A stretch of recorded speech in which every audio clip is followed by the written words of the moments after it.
Boa tarde, tudo bem, pessoal?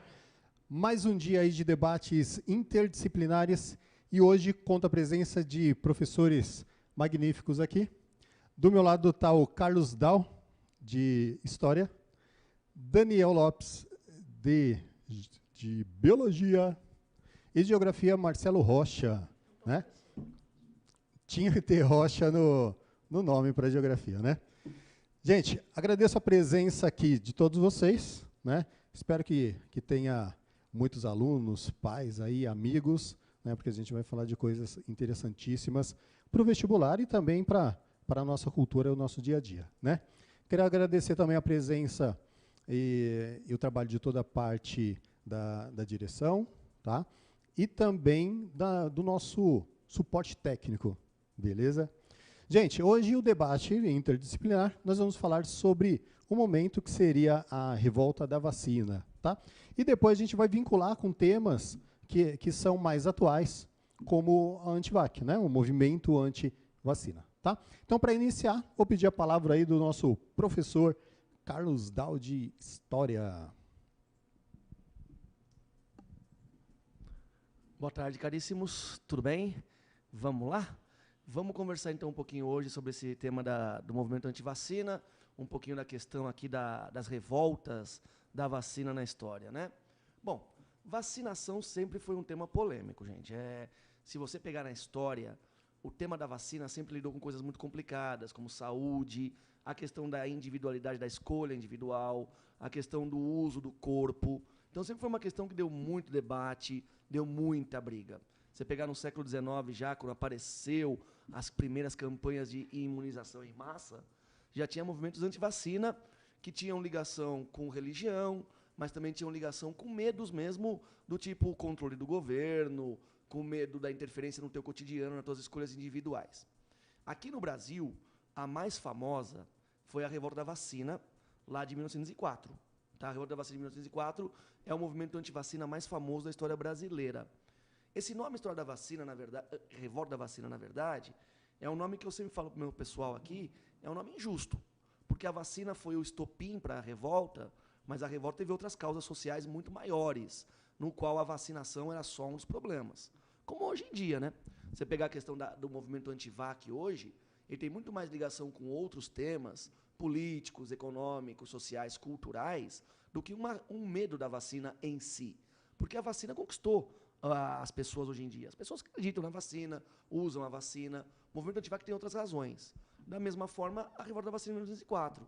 Ela tem muito mais a ver com as questões sociais da época do que um medo da vacina em si. O medo da vacina existia, mas ele era muito mais um detalhe em algo mais amplo. Qual que era a grande questão? A grande questão era a questão social e política. Em 1904, você tem uma tentativa de reforma do Rio de Janeiro. Uma reurbanização no Rio de Janeiro foi levada adiante pelo presidente da época, que era o Rodrigues Alves, e pelo prefeito da época, que era o Pereira Passos. A ideia deles era modernizar o Rio de Janeiro, que era a capital do Brasil na época, e tornar o Rio de Janeiro mais sanitário, mais limpo, mais organizado. Essa era a motivação explícita, uma questão de higienização urbana. Havia também uma questão social, que era qual? Se livrar dos pobres que estavam morando no centro. O centro do Rio ele era tomado por moradias populares, em especial cortiços. Vocês leram um livro aí, o Cortiço, que mostra bem a realidade dessas moradias. Que eram moradias insalubres, que eram moradias de trabalhadores que queriam ficar próximos das regiões onde eles trabalhavam. A ideia da prefeitura e do governo federal era se livrar disso para deixar a cidade mais bonita e mais moderna e mais civilizada, europeizada no padrão de visão deles. E aí você vai ter a derrubada dos cortiços e a expulsão da população pobre do centro do Rio, que vai dar origem, inclusive, ao processo de favelização do Rio de Janeiro. A ocupação dos morros do Rio está ligada a essa derrubada dos cortiços, que é o famoso bota abaixo.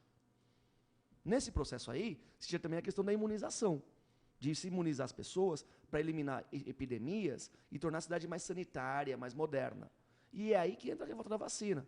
Ela é muito mais uma revolta contra a ação do Estado, que era visto como autoritário e impopular, do que uma revolta contra a vacina em si.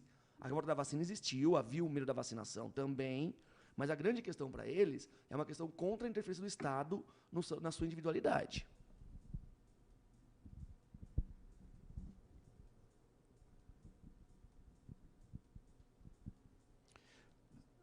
Gente, bem lembrado, né, que o Carlos falou, principalmente com relação ao engenheiro Pereira Passos, né? Quando ele pediu e reestruturou toda a urbanização do Rio de Janeiro, na verdade, ele queria abrir mais as ruas, né, para poder passar mais tanques. A gente pode lembrar da situação política da época, né?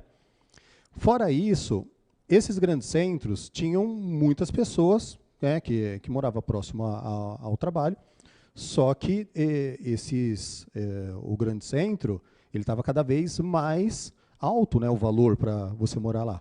E hoje a gente encontra isso também em grandes cidades. Aqui em São Paulo a gente viu muito isso acontecer, chamada gentrificação. E essa gentrificação, né, expulsando as pessoas num sentido dos grandes centros indo para a parte mais a ponta, né? A gente pode chamar de a gente vai mais pro leste do estado, mais para o sul do estado, né? Isso daí seria então o que acontece aqui em São Paulo, né? O professor pode falar um pouco mais sobre a gentrificação e o que aconteceu principalmente num país como a França, né? Bom, em primeiro lugar, boa tarde a todos, boa tarde aos colegas que estão aqui comigo. Agradeço também à instituição e ao apoio operacional, apoio técnico. Veja bem, pessoal, eu gostaria de fazer algumas colocações aqui. Uma das questões da revolta da vacina, que muitas vezes passa desapercebida, além de ser uma questão histórica, é uma questão geográfica. À época, a cidade do Rio de Janeiro ela tinha 522 mil habitantes antes da proclamação da República em 15 de novembro de 1889. Eu vou usar o termo proclamação para seguir o fato histórico, mas há uma contestação que depois eu quero que o professor de História pontue essa questão da proclamação. Porque o Estado brasileiro ele é um Estado que foi criado de cima para baixo. Então, não há participação popular. E isso é um dos fatores importantes da revolta da vacina, porque a população ela não é chamada a discutir os problemas da cidade, né? E eu só vou dar um dado aqui, para vocês terem ideia do que estava acontecendo no Rio de Janeiro naquele momento, por volta entre os dias 10 e 16 de novembro daquele corrente ano, que é o crescimento populacional. Nós tínhamos 522 mil habitantes no Rio de Janeiro no dia da proclamação da República. No dia da revolta da vacina, os dados confirmam 816 mil pessoas. Ou seja, houve um crescimento rápido e desordenado da cidade do Rio de Janeiro, que nós chamamos de macrocefalia. E isso é típico das sociedades que sofrem urbanização tardia. Então, esta macrocefalia, esse crescimento rápido e desordenado da população e da cidade do Rio de Janeiro, é um dos fatores da revolta da vacina. A questão da gentrificação. O que é gentrificação? É quando você altera a dinâmica, tá, social, econômica de um determinado bairro. Um bairro simples, um bairro periférico, ele vai ganhar uma série de serviços de qualidade, tá, e ele vai melhorar. Mas aí você vai expulsando a população carente para as áreas da periferia, bem distante. Eu acho que um exemplo típico de gentrificação, né, é o Tatuapé. O bairro do Tatuapé, eu conheço bem o Tatuapé, meu pai chega ao Tatuapé em 1932. O bairro do Tatuapé, o caminho do Tatu, né, região importante, porque nós temos ali, atrás do Anália Franco, uma das residências, né, do período que a gente pode falar regencial brasileiro, né, do padre Diogo Antônio Feijó, que viveu ali na região, a casa dele está ali. Pode observar atrás da Anália Franco. O Tatuapé vem sofrendo um processo de gentrificação enorme. Então, esse Tatuapé ele se moderniza, ele se torna uma região de um poder aquisitivo elevado e ele vai expulsando aquela população que estava ali há muitos anos. E nós temos aqui em São Paulo um outro exemplo da mudança da dinâmica, do que é uma gentrificação. Você alterar a qualidade dos serviços e o espaço do bairro, que é a Arena do Corinthians em Itaquera. A Arena do Corinthians em Itaquera, ela veio para supervalorizar aquele extremo da cidade. O aluguel, tá, meses antes da Copa do Mundo, no Brasil, ele triplicou. E lentamente o bairro de Itaquera tem feito uma expulsão da população carente. Então, por que eu estou dizendo isso, gente? Porque revoltas semelhantes ao que aconteceu no Rio de Janeiro ocorrem todos os dias na periferia das grandes cidades brasileiras. Vamos dar um outro exemplo.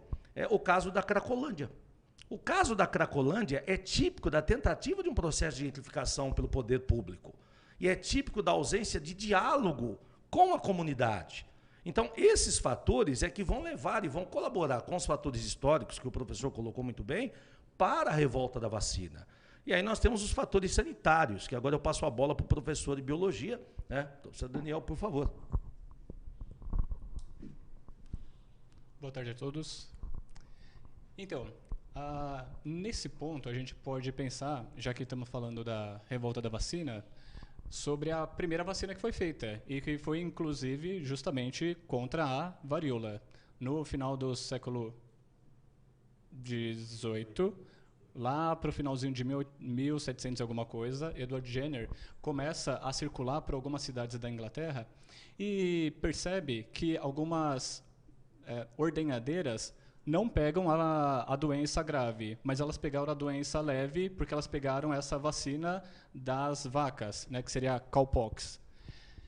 E daí vem o nome vacina também, né, do termo em latim para vaca. E ele explica para várias outras pessoas como é que se faz esse processo. Então, ele fez um teste que, hoje em dia, talvez, se a gente pudesse dizer, existe uma pessoa nesse planeta que pode ser antivacina? A única que podia ter sido antivacina era o menino no qual o Edward Jenner testou, porque não se conhecia o poder da vacina. Então, ele fez isso de uma maneira que, hoje em dia, consideraríamos antiética, mas que, na época, era outro contexto social, né? A gente não julga dessa maneira. Então, diz a lenda que seria o filho do jardineiro dele em que ele testou. Então, é feito um corte na pessoa e, naquela época, se introduzia, por exemplo, o pus ou restos da ferida da pessoa que teve essa varíola leve.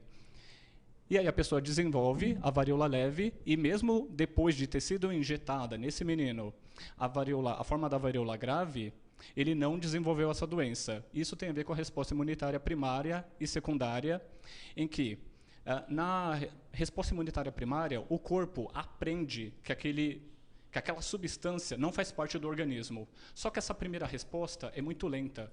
Os linfócitos B, eles começam a perceber que existe um invasor e eles começam a produzir anticorpos. Só que essa primeira resposta do corpo, ela é muito lenta, ela produz poucos anticorpos e ela dura pouco. Por isso ela não é totalmente eficiente para evitar que a doença aconteça. Foi isso que aconteceu com o menino quando ele recebeu a varíola da vaca, aquela varíola leve. Quando ele recebeu a doença mais perigosa, que causava os sintomas mais perigosos, o corpo dele já sabia como produzir esses anticorpos. Por quê? Os linfócitos B, na primeira aplicação da doença, eles formam plasmócitos, e os plasmócitos produzem os anticorpos, que vão atacar o vírus. Algumas células, linfócitos B, se transformam em células de memória e guardam essa informação. Na segunda vez que a pessoa recebe esse antígeno, recebe de novo essa mesma doença, o corpo já sabe. Então ele fala, olha lá, esse aí eu já conheço. Então é esse aí, eu já sei preparar o remédio contra ele, é esse anticorpo, eu vou fazer. E nessa resposta imunitária que a gente considera secundária, a produção de anticorpos é grande, rápida e prolongada, ela dura bastante. Então, nesse caso, a pessoa não manifesta a doença. Esse é o efeito da vacina, de todas as vacinas. Perfeito. Eu vou pedir agora a ajuda aí do Valdemar para colocar na tela uma charge. Tem uma imagem aí. Passa aí para a gente ver, por favor. Olha que legal. Sanitarista o Oswaldo Cruz, né? E a gente consegue reparar muitas coisas. Por exemplo, como que as pessoas, né, se vestiam na época, né? Isso é bem importante para a gente falar sobre aplicar uma vacina, né? Como que seria aplicar uma vacina na coxa de uma mulher, certo? E a gente consegue ver também o que foi um retrato dessa revolta. A gente consegue ver ali que tem um míssil, né?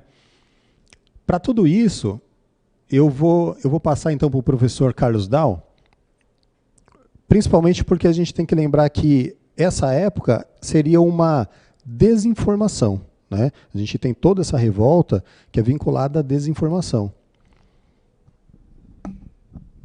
Se você for ver, o grande problema, né, que levou à revolta da vacina é que já tinha esse descontentamento popular, a situação já era explosiva, e aí vem a campanha de imunização obrigatória. Porque o Pereira Passos e o Rodrigues Alves vão entrar em contato com o Oswaldo Cruz, que era um cara genial, brilhante, e o Oswaldo Cruz vai dizer, olha, para combater epidemia e modernizar uma cidade, a solução é você combater vetor, que transmite a doença, e imunizar todo mundo. Então eles vão impor de forma autoritária, como lembrou o professor de Geografia, o Rocha, vão impor de forma autoritária, sem consulta popular, uma campanha de imunização coletiva. E isso aí também vai ser feito sem informação, que é o que o Anderson citou para a gente. Não foi feita uma campanha de esclarecimento, olha, a vacina vai funcionar assim, a vacina vai ter os seguintes efeitos em vocês. Não, simplesmente foi imposto a vacinação à população, sem uma campanha de esclarecimento anterior. E nós estamos em 1904. Vacina era algo completamente novo no Brasil, muito desconhecido da população. Então, o que vai proliferar na cidade é uma desinformação do que está acontecendo, é um descontentamento com o autoritarismo da forma como ela está sendo aplicada, e vai começar a rolar as fake news, né? Vai começar a rolar as mentiras. Por quê? Porque quando eles pediram para eliminar vetor de doença, você vai ter campanha para eliminar parasitas, para eliminar mosquito, para eliminar rato. E tem uma história que eu adoro, que a Prefeitura do Rio de Janeiro vai começar a comprar rato morto. Ela vai começar a pagar pelo quilo de rato morto que o cidadão levasse para eles. E aí aqui é Brasil, né, gente? O que vai começar a acontecer? A população do Rio de Janeiro vai começar a criar rato. Vai começar a criar rato para vender para a Prefeitura. Tá? Isso aí vai levar a uma outra fake news que é muito interessante, que a população vai começar a falar assim, olha, essa vacina que eles estão dando pra gente, lembra os ratos mortos que a gente levava? Isso aí é feito com veneno do rato, para matar a população e tirar a população da cidade e poder liberar espaço para eles derrubarem os cortiços. Então você vai ter uma rede de desinformação, de medos, de raivas, de ódios que vão crescer, levando a essa revolta. Então está ligada a muita desinformação, a fora informação sobre o que era a vacina e também as fake news, os boatos que vão correr o tempo todo sobre para que servia a vacina e como que era feita. Gente, eu preciso lembrar vocês de uma coisa. Edward Jenner, quando ele fez a vacina, ele não sabia que era um micro-organismo que transmitia a doença, que o micro-organismo causava a doença. Isso, na verdade, foi sendo descoberto no século seguinte, durante os anos de 1800. Em 1840, mais ou menos, começou a se usar anestesia nas cirurgias. Antigamente, imagina, todas as cirurgias eram feitas sem anestesia, inclusive a amputação de membros.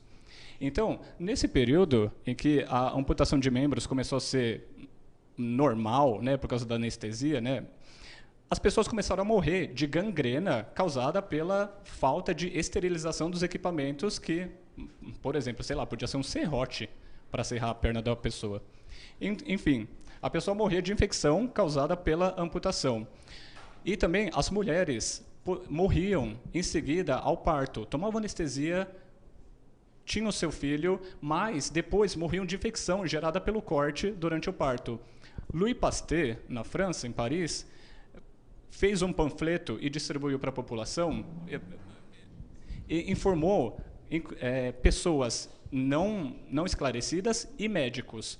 Mesmo assim, alguns médicos não acreditavam nele. O que ele informou foi o seguinte, que deveria se esterilizar os equipamentos fervendo, e eles achavam a ideia ridícula, literalmente ridícula mesmo. Se vocês virem alguns filmes ou animações sobre a vida de Louis Pasteur, vocês vão ver os médicos debochando da cara de Louis Pasteur, dizendo, você está maluco? É impossível que um micro-organismo que ninguém consegue ver, que consiga matar um ser humano, que tem 1,80 m de altura, você está maluco? E ele era debochado completamente, né? Debochavam dele assim o tempo inteiro. Mas ele foi provando o seu valor e provando que ele estava certo através de experiências. Então, Louis Pasteur, ele tinha um compromisso com a ciência e com a sociedade. E não importa o que acontecia, não importa o que as pessoas falavam dele, ele continuou com o seu trabalho. Ele salvou a economia da França algumas vezes. Ele salvou a economia da França quando os vinhos estavam virando vinagre, porque ele começou a observar o processo de fermentação feito por outros micro-organismos. E aí veio o processo de pasteurização, que consiste em esquentar, matar os micro-organismos, para que a fermentação não prejudique o comércio. Ele também salvou a economia da França na produção de seda, quando um micro-organismo matava os insetos que produziam esse tecido. Ele também salvou a economia da França quando ele salvou as galinhas da cólera. Ele observou no microscópio as bactérias que causavam a cólera. Também as bactérias que causavam o bacilo anthrax nas ovelhas, e com isso ele salvou a economia dos fazendeiros, das galinhas, com as ovelhas também. E depois de muito tempo, então, ele conseguiu produzir uma vacina contra a raiva. E também foi a Louis Pasteur conseguiu imunizar a primeira pessoa, que foi o Joseph Meinster, creio que é esse o nome dele, que foi um menino mordido por um cachorro raivoso durante várias vezes, aliás, por várias vezes, e ficou gravemente ferido e desenvolveria essa raiva. Porém, a raiva ela demora algum tempo para se manifestar e prejudicar o sistema nervoso central da pessoa. Ele já tinha aplicado em cachorros e tinha tido bons resultados. E começou a aplicar nesse menino de 9 anos, e esse menino de 9 anos, então, foi a primeira pessoa a sobreviver contra o vírus da raiva. Também um grupo de camponeses russos foi atacado por lobos, e o Louis Pasteur também salvou a vida deles. Como agradecimento, o czar da época ofereceu, eu creio que uns 100 mil francos na época, o que ajudou Louis Pasteur a criar o seu instituto, que leva o seu nome até hoje, em vários países, inclusive. Bom, eu queria fazer 2 colocações. Uma é o papel do Oswaldo Cruz. O Oswaldo Cruz, grande sanitarista, junto com Emílio Ribas em São Paulo, nós temos que ressaltar também, ele passou 2 anos e meio no Instituto Pasteur. E ele vem da França já com conhecimento, né, fantástico. Edward Jenner dá nome a uma das salas de pesquisa de Oxford. Pouca gente fala, né? Uma das coisas que me chamou a atenção na revolta da vacina é uma postura do sociólogo francês Gustave Le Bon, que diz que aquela multidão, sem posição homofóbica, porque eu estou analisando uma época, é muito importante contextualizar a palavra na sua época, era como se fosse uma mulher louca, desvairada. E o Le Bon fala, olha, nós temos que tomar uma medida, porque todo lugar que a multidão se concentrar e fizer uma revolta dessa, então, baseada no que o professor de História estava comentando comigo, no Haussmann, em Paris, o prefeito de Paris, ele busca a ideia de transferência de capital, que já vinha com José Bonifácio. Ideia que só vai se consolidar com Juscelino Kubitschek na construção de Brasília entre 56 e 61. Né? Mas é o Jânio Quadros que chega em Brasília, que na verdade governa. Como não dava para mudar a capital, né? Então tomam-se medidas, o prefeito Pereira Passos começa a fazer um processo de urbanização nas vias do Rio de Janeiro, como você bem colocou, tá? Mas isso não é explicado à população. Então a população está vendo uma nova cidade e não está compreendendo o que está acontecendo. E isso ocorre onde hoje? Eu acho que a questão das ciências ela é importante por isso, é olhar para o passado e entender o presente. Isso hoje ocorre na Barra da Tijuca, no Rio de Janeiro. A Barra da Tijuca ela sofreu um processo de gentrificação. Isso ocorre no Tatuapé. E aí a periferia pergunta, mas, poxa, por que vai até ali e não chega até o meu bairro? E aí nós colocamos o papel do Estado brasileiro. O Estado brasileiro ele tem medo do povo. Esse conceito é o conceito de demofobia. Ele acha que as multidões não têm competência para administrar o poder público, não podem participar do processo político. E nós estamos numa semana de eleição municipal. E os destinos da sua cidade, você não vive no Brasil, você não vive no estado de São Paulo, você vive no município. E é muito importante a eleição do domingo, por quê? Porque você está decidindo aquilo que vai acontecer no seu bairro, na sua rua, na sua comunidade. É justamente para evitar esse descalabro de lixo jogado nas ruas, né? De doenças como hanseníase, tifo, né? Febre amarela, dengue, que já assolava o Rio de Janeiro, que nós vamos ter que discutir a sociedade e a cidade que nós vivemos. Eu acho que aí Oswaldo Cruz foi fantástico. Aí o próprio presidente Rodrigues Alves tem que ser ressaltado. E eu queria perguntar ao professor de História o papel dos florianistas e monarquistas no processo político que envolve a revolta da vacina. Porque o professor bem colocou, não é apenas uma questão sanitária, é uma questão também política, que envolvia uma disputa pelo poder. Nós estamos no começo da República, nós estamos na República das Oligarquias. Então, por favor, eu passo a palavra ao professor Carlos, por gentileza. É importante lembrar que nós estamos falando de uma época, né, em que a população ela não era eleitora. Ela não era eleitora. Se você pegar nessa época, a eleição não envolvia a população. A população era excluída da população. Embora o voto fosse considerado universal, analfabeto não votava. Analfabeto não votava, praça, pequeno militar não votava, padre não votava, mulher não votava. A população eleitora da República Velha não dava 5% da população. Então eles se veem excluídos de qualquer voz política, a não ser a revolta. A revolta acaba sendo justamente o meio de expressão deles. Com relação às disputas políticas, nós estamos no começo da República, né? Comecinho da República, você tinha justamente esse medo, que está até em Canudos, que eu já falei com vocês, questão de você ter um temor da volta da monarquia, um temor da volta, porque a monarquia era popular, né? No Rio de Janeiro a monarquia era popular, a República não era. A República é elitista, a República é a que é de cima para baixo. Então, sim, tem toda uma questão que está ligada à questão eleitoral, à exclusão da população de ter voz política, que também está ligada à vacina, né? E soma-se tudo. Soma-se a exclusão política, com o autoritarismo da reurbanização do Rio de Janeiro, com o medo da interferência do governo sobre a saúde, os boatos que rolavam e tudo mais. Tudo está rolando para levar essa revolta da vacina, que hoje em dia faz muito sentido. Você pegar o movimento anti-vac atual, ele tem muito de um movimento anticientífico, mas também tem uma questão ideológica muito forte por trás dele. Tá? Não é meramente um medo da vacina ou um medo da ciência. Se você pegar, a questão ideológica está por trás disso também. Há toda uma justificativa ideológica para você temer a vacina. Se você pegar estudos que são feitos, eles mostram que toda a campanha de terror à vacina que apareceu em qualquer época tinha 3 elementos. Primeiro elemento, você tinha uma minimização da doença. A varíola, na campanha contra a varíola tinha muito isso. A varíola não é tão fatal assim. A varíola é uma doença que dá uma febrinha, é uma gripezinha e depois você melhora. Havia uma minimização da doença. Um segundo elemento é justamente desvalorizar o remédio. Dizer, a vacina não vale nada.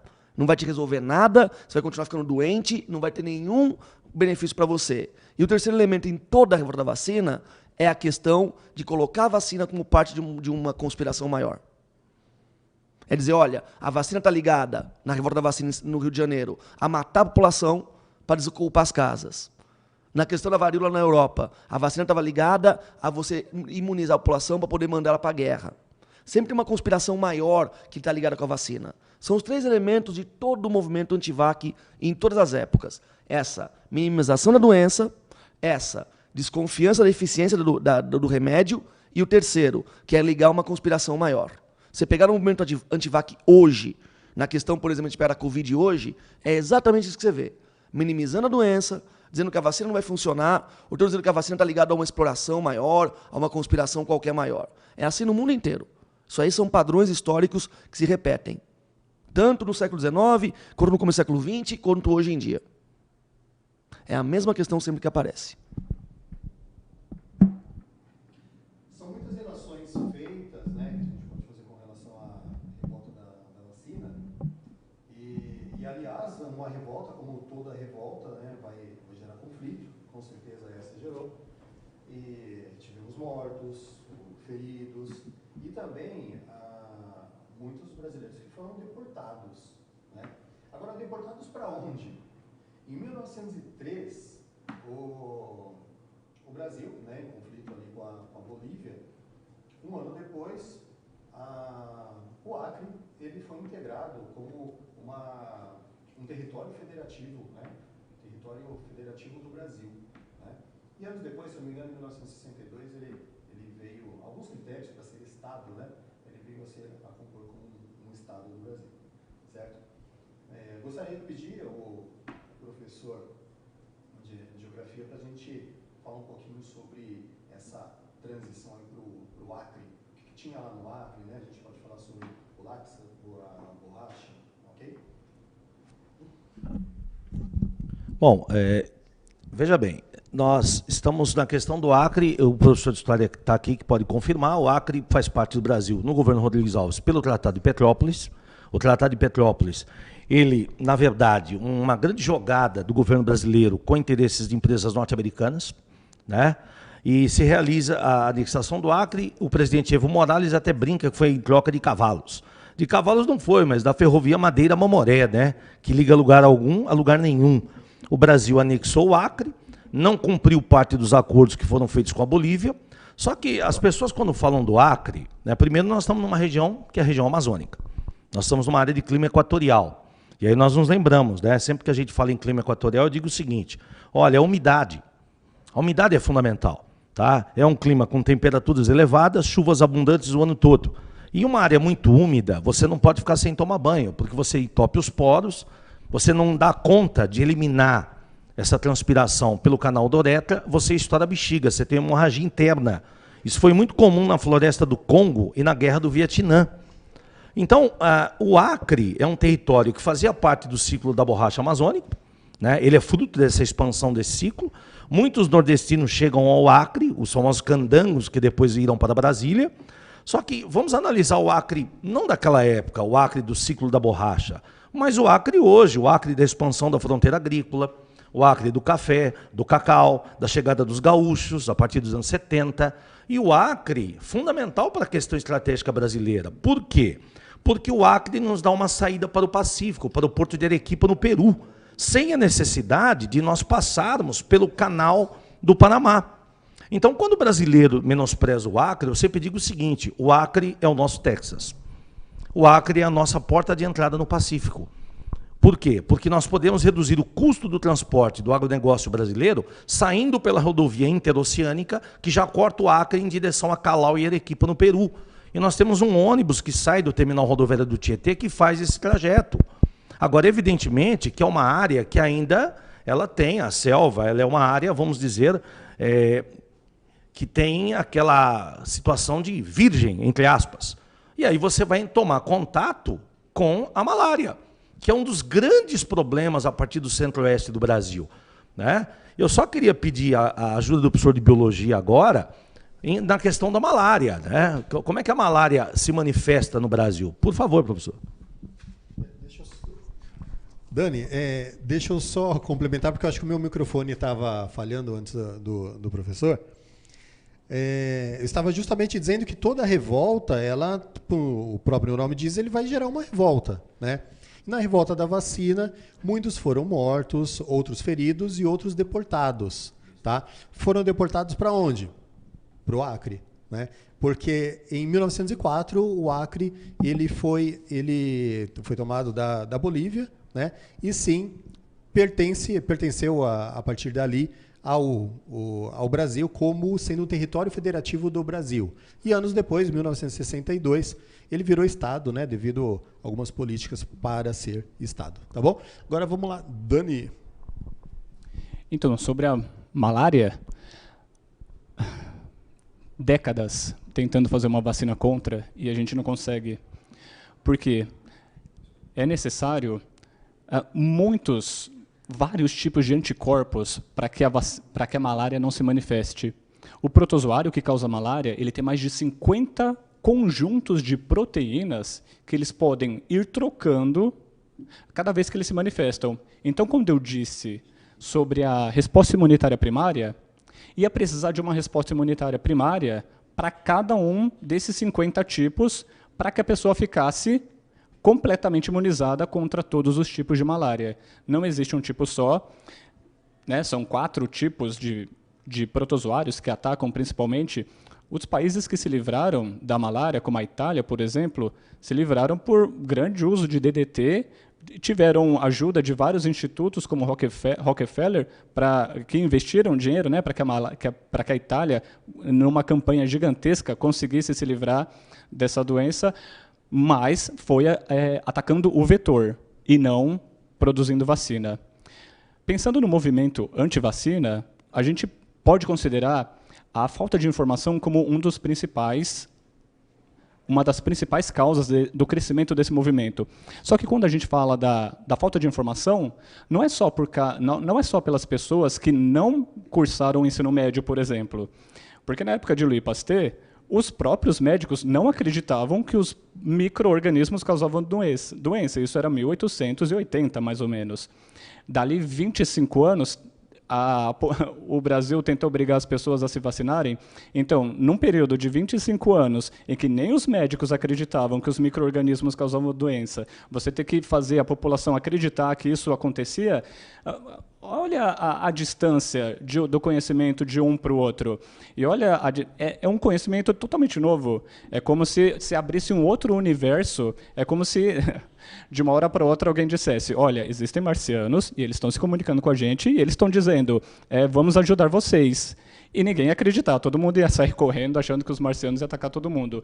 Quem sabe se foi isso que as pessoas pensaram? Não, essa vacina vai matar a gente. É distante o conhecimento. A gente tem que ir com calma, ensinar com cuidado, com carinho, para que as pessoas entendam a importância. E hoje, a gente vê, eu desde pequeno, né, vê um leite pasteurizado, né?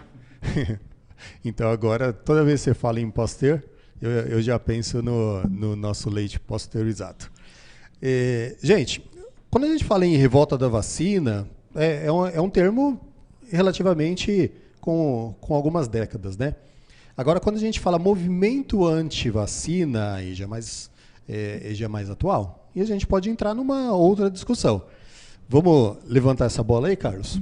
Bom, o movimento anti-vacina que nós temos hoje, ele é uma coisa de, no máximo, aí, você colocar 2 décadas. Tá? Ele é muito recente, ele está ligado a outras questões também, como a revolta da vacina, não apenas ao medo da vacina, mas ele começou a ser alimentado com uma paranoia em relação à vacina que vem da virada do século. Tudo isso aí, o movimento atual anti-vacina, a grande base dele, ela não é popular. Isso que é interessante. Não é o povão que começou a ter medo da vacina. Ele começou com a elite.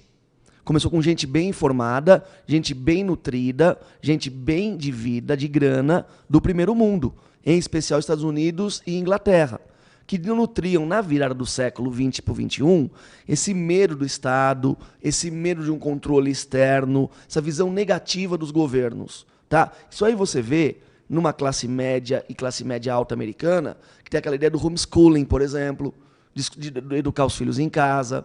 Essa ideia que você tem de que eu, indivíduo, sei o que é melhor para mim e para minha família do que o Estado. Isso aí é muito recente, há muito pouco tempo existe. E o estupim disso daí, né, desse movimento anti-vac, pelo menos o que começou essa onda mais forte entre a classe média, inclusive, e a classe alta inglesa e americana, é um infame artigo que saiu na revista The Lancet. A The Lancet, para quem conhece, é uma das principais e mais antigas revistas de medicina do mundo, de popularização de conhecimento científico, que publicou em 98, virada do século quase, 1998, um artigo de um médico reconhecido, que era o Andrew Wakefield, um cara bem conceituado na época, dizendo que havia um estudo dele ligando vacina com autismo. Até hoje, se você entrar na internet, o principal argumento do movimento anti-vac é esse: vacina causa autismo. Você tem um crescimento da identificação de casos de autismo porque está vacinando mais crianças e ela está causando autismo nas crianças. O pessoal não faz uma relação de que está identificando mais autismo hoje, porque hoje se conhece muito mais o autismo. Então você consegue ter um diagnóstico precoce e por isso está aumentando o número de identificações, não o número de casos de autismo. O que rolou é que esse estudo do Andrew Wakefield ligava que entre 10 crianças que ele investigou, 8 desenvolveram autismo depois da vacina tríplice, da BCG. E ele ligava a BCG com o caso de autismo. Isso aí causou um pânico enorme entre a comunidade mais letrada, que lia The Lancet, e causou um impacto enorme. Pela primeira vez tinha um estudo mostrando que vacina estava relacionada a um efeito negativo, a uma doença séria, como é o autismo. Mas aí, depois de um tempo, foram investigar o cara, e o Andrew Wakefield era um farsante. O cara era ligado com vários advogados que estavam movendo processos para tirar dinheiro de laboratórios em nome de famílias que tinham crianças autistas. E ele também falsificou o estudo dele. Resultado, a The Lancet publicou pela primeira vez na sua história, em séculos, um artigo se desculpando, um artigo se retratando. Esse cara perdeu a licença médica, ele foi preso, tá? Ele cumpriu prisão, hoje em dia não pode mais medicar, não pode mais publicar nada. Isso aí foi totalmente desmentido. Mas internet nunca morre informação, né? Esse é o lado ruim da internet. O que entra lá nunca desaparece. Então, vez por outra, tem gente, por outros motivos, requentando essa questão de que a vacina está ligada com autismo, de que a vacina é usada pode causar doenças, e etc, etc. Então, é um movimento recente. Se for ver, tem 20 anos. Tá? E está ligado a outras questões. Está ligado às questões aí de não conhecimento do funcionamento da vacina. Porque nem todo mundo, como o nosso amigo Daniel falou, sabe como a vacina funciona. Se chegar aí, a maioria das pessoas não sabem. O que elas sabem é que elas vêem na internet. E a internet, meus amiguinhos, a gente sabe, né, caríssimos, é o mar dos mentirosos. Ô, Dal, E esse artigo, ele não é utilizado só por pessoas que desconhecem. Ele é utilizado. Eu fui procurar alguns artigos científicos sobre o movimento antivacina e muitos deles diziam que até os profissionais da saúde que são antivacina, acreditem, existem. Eles utilizam esse artigo como prova de que as vacinas causam autismo. Em outros artigos, as pessoas relacionam as duas coisas da seguinte maneira. Nos Estados Unidos, até os 2 anos de vida, as crianças tomam até 33 vacinas. Mais ou menos isso. E é nesse período, até os 2 anos, que o atraso da fala vai ser um dos fatores que identifica o autismo.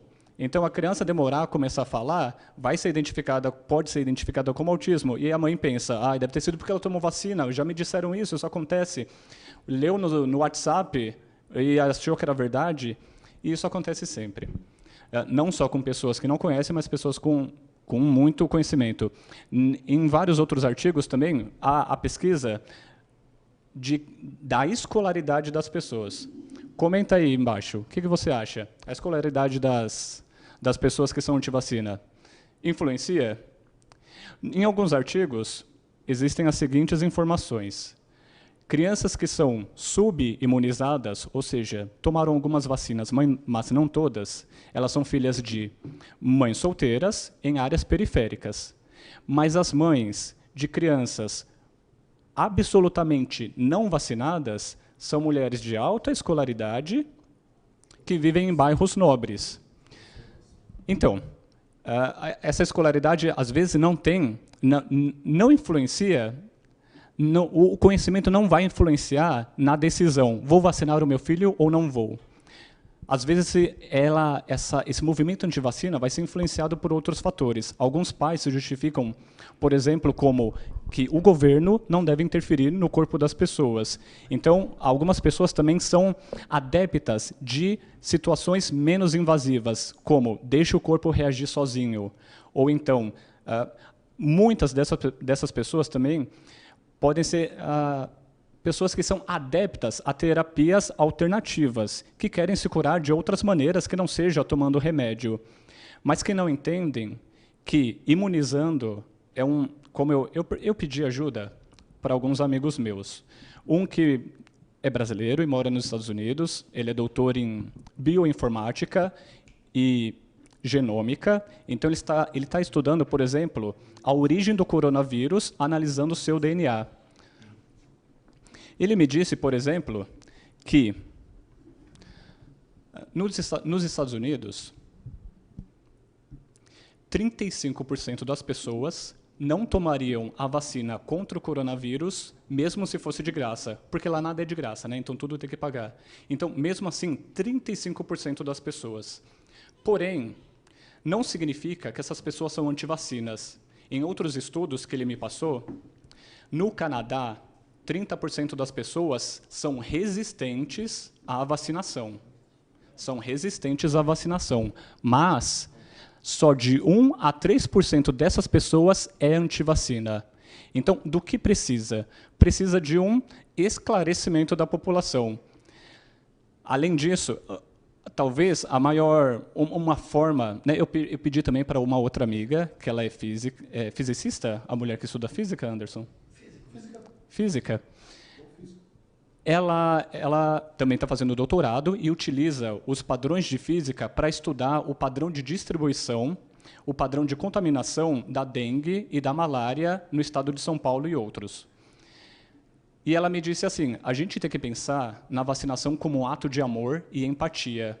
Porque quando você se vacina, não é só você que você está protegendo, você protege os outros ao seu redor, causando a imunidade de rebanho. Então, se tem uma pessoa que, por algum motivo ou outro, ela não pode tomar vacina por ser alérgica a um dos componentes, por exemplo, essa pessoa não vai ser imunizada e ela é a que corre mais risco. Mas se todas as pessoas em volta dela estão vacinadas e não pegam a doença, então essa pessoa está protegida. Então, uma das formas da gente apelar para o bom senso das pessoas que são antivacina é pela empatia e pelo amor. Você não se sente responsável pela vida do outro? Se você não se vacinar, você corre o risco de se contaminar, e se contaminando, você contamina uma pessoa que não pode, que tem a imunidade mais deficiente, e ela não é o suficiente para ela.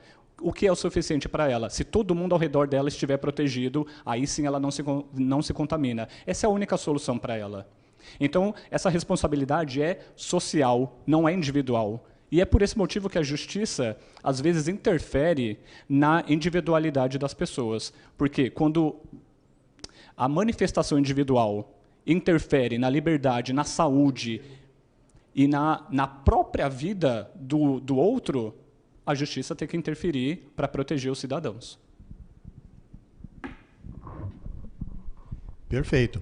Se a gente continuar com esse termo, né, o movimento anti-vac, a gente consegue falar de diversos países aí que estão na luta contra a nova vacina, né, a vacina aí do coronavírus. A gente pode falar de Estados Unidos, de China, né, a Rússia. Com isso, surgem vários termos aí que a gente pode discutir já para a atualidade, né? E também fazer uma ligação com a corrida espacial, não é isso? Pode ser, Carlos? Uma ligação que a gente pode fazer, né, é que hoje você tem uma competição que também é uma competição científica. Assim como a corrida espacial, ela era uma corrida para ver qual nação estaria desenvolvendo mais rapidamente tecnologia de domínio do espaço. Hoje tem uma corrida também entre países. Você pegar aí a China, você pegar a Rússia e os Estados Unidos, são os 3 grandes competidores, né? O que eu lembrei para o pessoal hoje, você pegar na corrida espacial, o primeiro objeto artificial lançado pelo homem foi um satélite soviético, que era o Sputnik. E se você pegar a vacina que foi lançada pela Rússia recentemente, teoricamente, a primeira vacina eficiente, a primeira vacina que realmente funciona com relação à Covid, que é a vacina russa, pelo menos eles afirmam que funciona, ninguém sabe direito dos efeitos colaterais que ela pode ter, ela chama Sputnik 5. Né? Então você está usando aí a memória da corrida espacial para mostrar os russos como estão à frente dessa corrida tecnológica pela vacina hoje, pela imunização hoje. Né? Então também envolve questões de domínio geopolítico. Envolve questões geopolíticas também a corrida pela vacina, assim como a corrida espacial envolvia questões geopolíticas além das questões tecnológicas e científicas.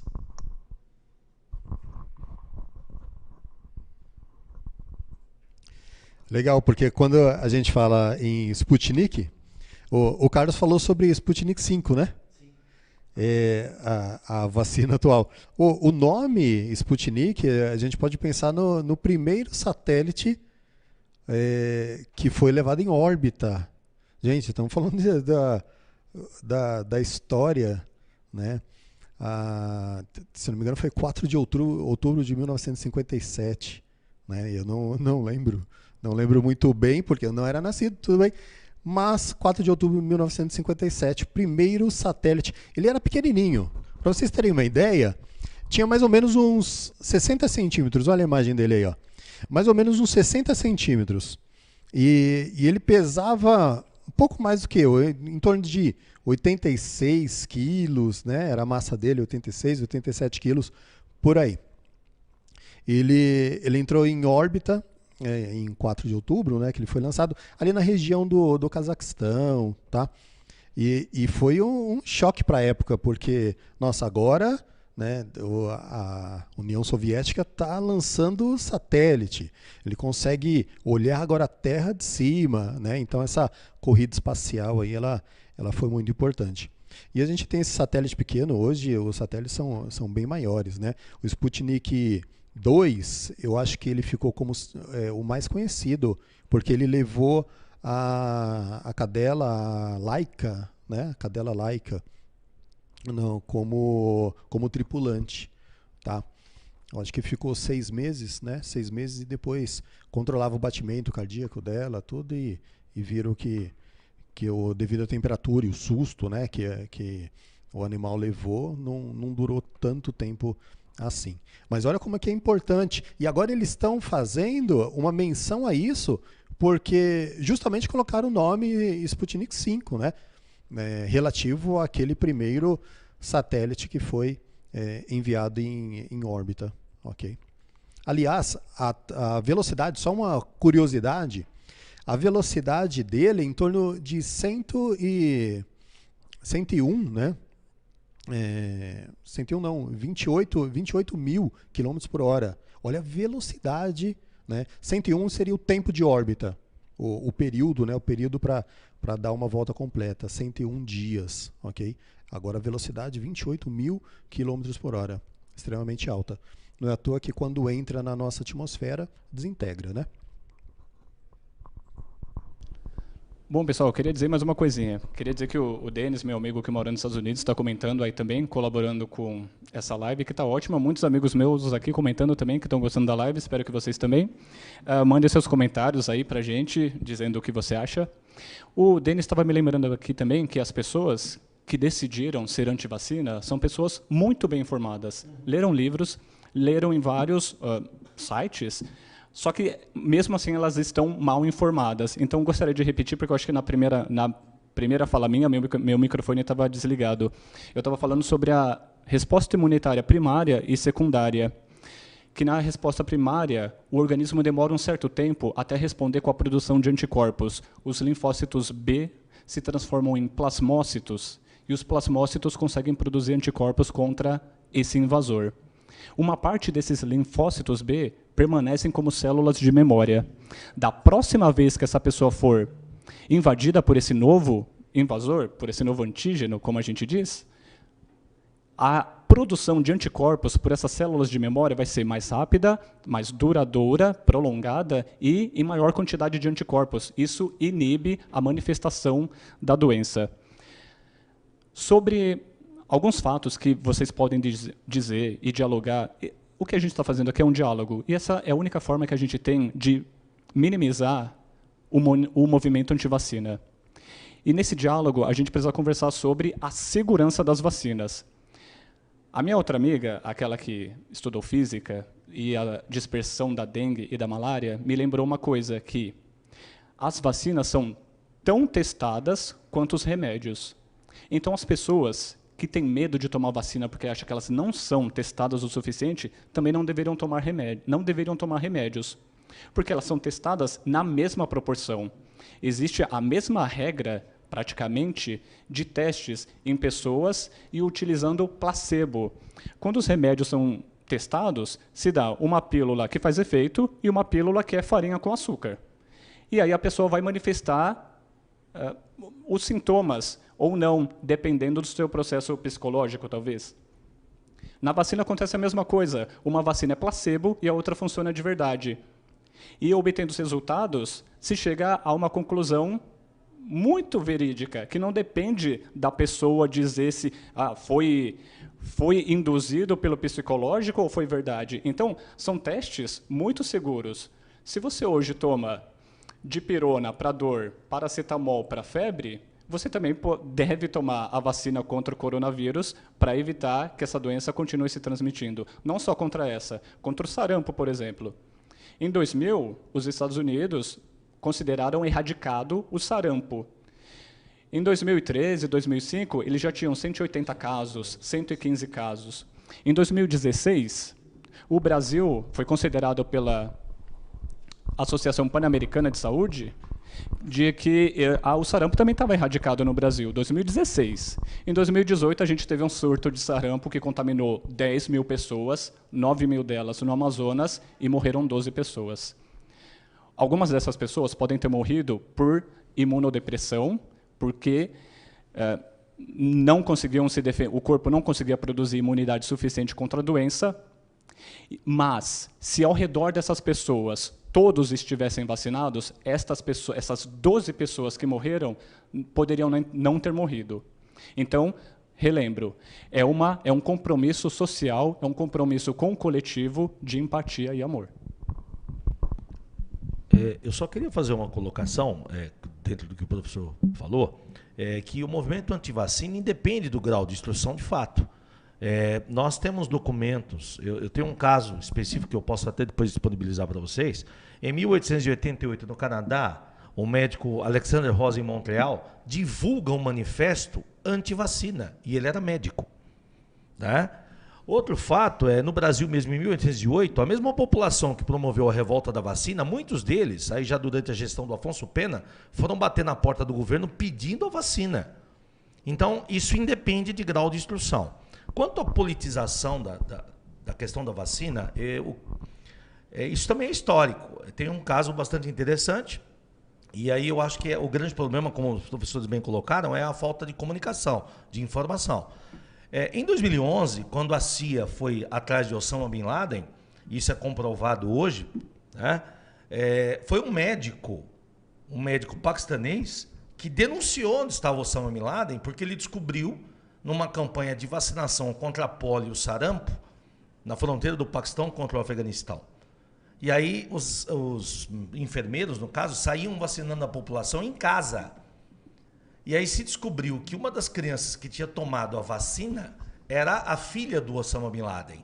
E aí a CIA rastreou a localização e fez o serviço que nós sabemos. Só que olha o que é ignorância. Aí o movimento talibã, que estava posicionado no norte do Paquistão, começou a divulgar entre a população que a vacina era para matar os muçulmanos. E aí o Talibã mata 22 pessoas que aplicavam a vacina, divulga na população que aquilo não presta, olha o que é a comunicação. Né? E nós temos um surto de pólio e sarampo na região que matou centenas de crianças. Então, a informação é fundamental. A forma com que a linguagem vai chegar até a população é o mais importante. Ok? Por favor, Anderson. Vocês querem complementar? Eu quero.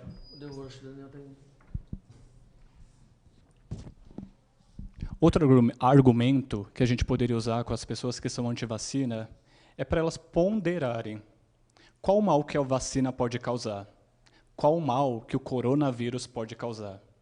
Pesando os dois, qual que a gente escolhe?